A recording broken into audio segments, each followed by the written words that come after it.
Hi, I'm editor Denise Gustavson, and this afternoon I have with me Roger Lackey, the Senior Regional Vice President of ARC Southern California, and also the 2011 winner of the Green Reprographer Award. So congratulations on that award. Thank you very much.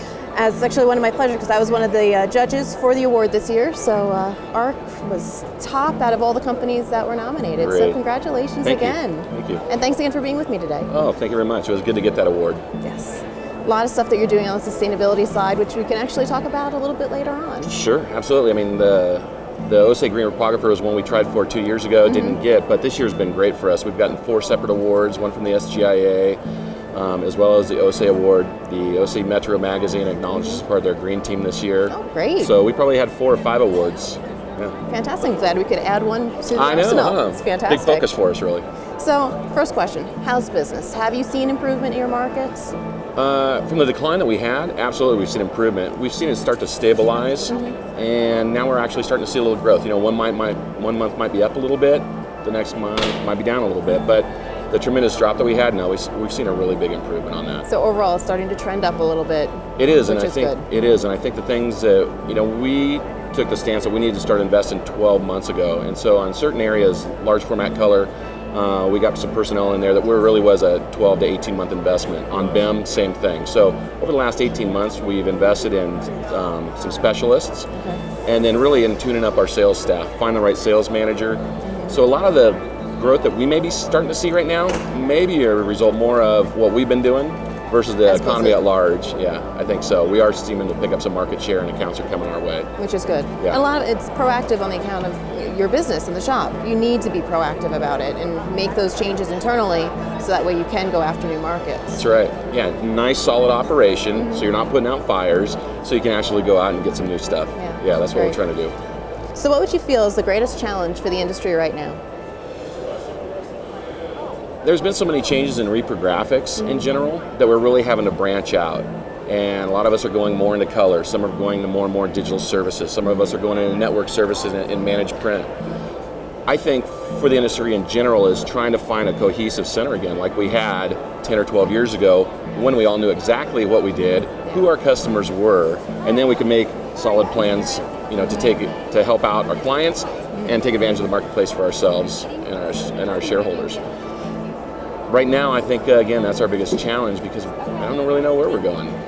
You'll find out very soon, I'm guessing. Yeah, I think so. Yeah. So what major innovations and technologies do you think is going to help drive some of the change going on in the industry as a whole? Well, being here at this show, at the ISA show, again, is a lot, I think, of what we're going to be doing. We are branching out. Most of our facilities have a lot of large format capabilities these days. Color is absolutely one of our main focuses. And I think for the industry in general, for the reprographics industry, I think we are going to get more and more and more into the signage, more into large format color, because we have, I think, a significant advantage. Quick turnarounds has always been one of our hallmarks. Being under the gun with super tight deadlines for the architectural and engineering industries, I think that positions us uniquely in this market, where quick turnarounds with the high quality that our architectural firms expected will do really well for us. That, I think, and again, continuing to move into digital technologies, offering clients ways to transmit files across the country or across the world and get them printed same day while still benefiting from that local relationship with the reprographer. Those are probably 2 of the biggest things I think we're going to be focusing on. Okay, great. Now, going into the sustainability side. Okay. What do you think are some of the biggest challenges when it comes to shops that are looking to do sustainable processes, or what's some of the biggest challenges for the industry as a whole? Well, I think there's a couple of them. It's incredibly tough to invest in it right now. Again, payrolls are tight, making sure that your collections and your accounts receivable are on top of it when some of our customers may still be struggling. So being able to free up even the small amount of funds that it takes for your sustainability program. Also the focus. Many of us are doing a lot more with fewer people, which means we have more hats on. And so how do you put the right amount of focus on something that may or may not be so, a top priority in this economy? I think those are probably 2 of the biggest reasons. But then when we talk about products also, finding sustainable products that still give you the high quality that our clients are going to demand. So finding that balance of what can we afford to give our clients and what are they willing to pay, what type of options do we have, while all the time keeping in mind we got to produce the best quality possible because it's their imaging and reputation. Yeah. And I know on the signage side, even just finding the right media that's gone through that it really can be considered a sustainable media is also pretty difficult. Yeah, in fact, the key for our color specialist in Southern California, Leslie Ross, she's actually here this time at this conference specifically to find sustainable medias that we can print on. She's creating a sustainability package that we can give to the reps and that they can offer to our customers to show them which ones and how they will react. It is a big task, and again, like I said, having the right amount of focus with all the great stuff that's here at the ISA. Primary responsibility, she's just up and down the aisles finding products, medias that will work well for us, give us the quality we want, and still have the sustainability portion. And she knows the right questions to ask as to where is the media being sourced from, how is it being produced. That's right. And that's really key for a lot of shops as well. They need to be able to ask those right questions to find out really what's best for them on the sustainable media side. Right, and for the last 2 years, she's been living in a culture that I've brought back with me from San Francisco when I was up at BPS. And again, my philosophy on whether or not we should be sustainable and how much. So for the last 2 years, we've really been, in that direction. And so it's a lot easier for her to do, and it's a lot easier for me to say, yeah, that's a great way to spend the 2 days here. Which is fantastic.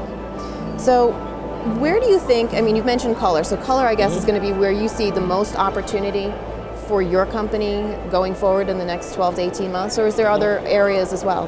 Well, there's a few other areas too. Again, ARC in particular has been really strong in the facilities management program, or on-site services, which is an umbrella that we're really calling it because there's more than just traditional architectural and engineering wide format going into these locations. Managed print services, MPS, is something that I think all of us are going to have to get into because, again, it's working with our clients to provide them output options at their locations that is the best value for them and gives them the most amount of flexibility. So that's one. Another one we see is managed network services, I think, too. Again, sticking within our AEC industry, we've got a tremendous customer base that, again, looks for the flexibility and the urgency that the reprographer demonstrates, and to utilize that, managing their networks. That along with the color. Color's huge for us, and digital services. iShip Docs is one that allows us to, that ARC developed, that allows us to send the files wherever we want to around the world, get same-day service on those.